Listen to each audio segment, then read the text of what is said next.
no one knows just how this little big bad wolf thing got started, but it's all wrong. Maybe it's because wolves eat cute little animals like bunnies and sheep and pigs. That's just the way they are. If cheeseburgers were cute, folks would probably think people were big and bad too. But the whole big bad thing is all wrong. The real story about a sneeze and a cup of sugar. Way back and once upon a time, our friend the wolf was making a birthday cake for his dear granny. He had a terrible sneezing cold. He ran out of cup of sugar. So he walked down the street to ask his neighbor for a cup of sugar. Now this neighbor was a pig. And he wasn't too bright either. He had built his whole house out of straw. Can you believe it? Who in his right mind would build a house of straw? So, of course, the minute the wolf knocked on the door and fell right in and he didn't want to just walk into someone else's house. So he called, Little pig, are you in? No answer. He was just about to go home without the cup of sugar for his dear old granny's birthday cake. That's when his nose started to itch. He felt a sneeze coming on. Well, He huffed and he snuffed. And he sneezed a great sneeze.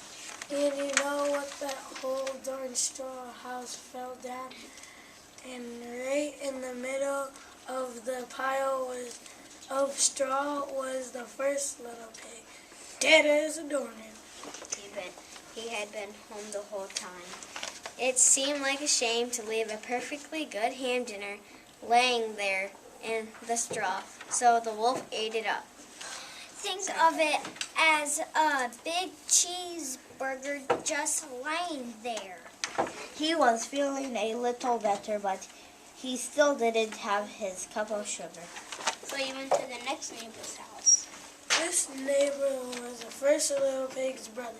He was a little smart, but not much. He had built his house out of sticks. He rang the bell on the stick house. Nobody answered. He called, Mr. Pig, are you in? He yelled back, "Go away, wolf, you can't come in. I'm shaving the hairs on my chinny chin chin." He had grabbed his doorknob and felt another sneeze coming on. He huffed and he snuffed. And he tried to cover his mouth, but he sneezed a great sneeze. And you're not going to believe it, but this guy's house fell down just like his brother's. When the dust cleared, there was the second little pig dead as a doornail.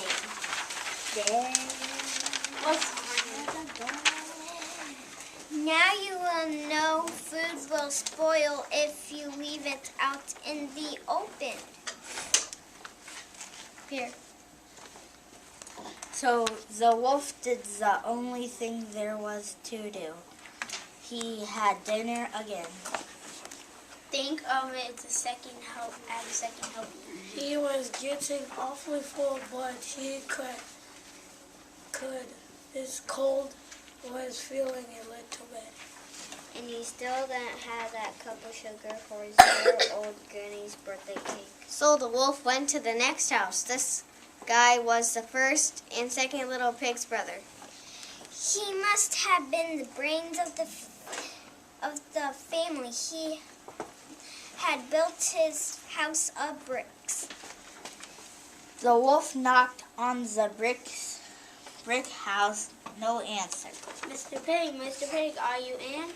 And do you know what that little poker did answer? Get out of here, wolf. Don't bother me again.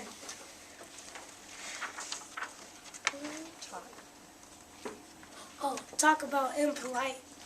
He probably had a whole sack of sugar. And he wouldn't give the wolf even one little cup for his dear, sweet old granny's birthday cake. What's a pig? The wolf was just about to go home and maybe make a nice birthday card instead of a cake when he felt his coat coming on.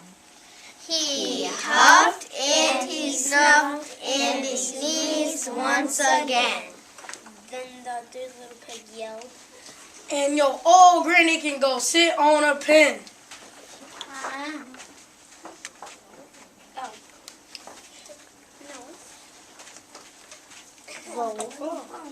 The wolf was usually a pretty calm fellow, but when he heard somebody talk about his dear old sweet old granny like that, he went a little crazy.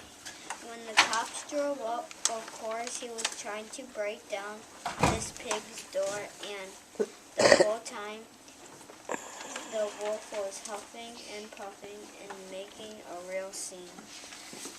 The rest, as they say, Pound 8, we need you in Miss Mojar's room. The news reports found out about the 2 pigs he had for dinner. They figured out a sick guy going to borrow a cup of sugar didn't sound very exciting. So they jazzed up the story with all that huff and puff and blow your house down stuff. and they made him the big bad wolf. That's it. The real story. I was afraid. But maybe you could loan him a cup of sugar.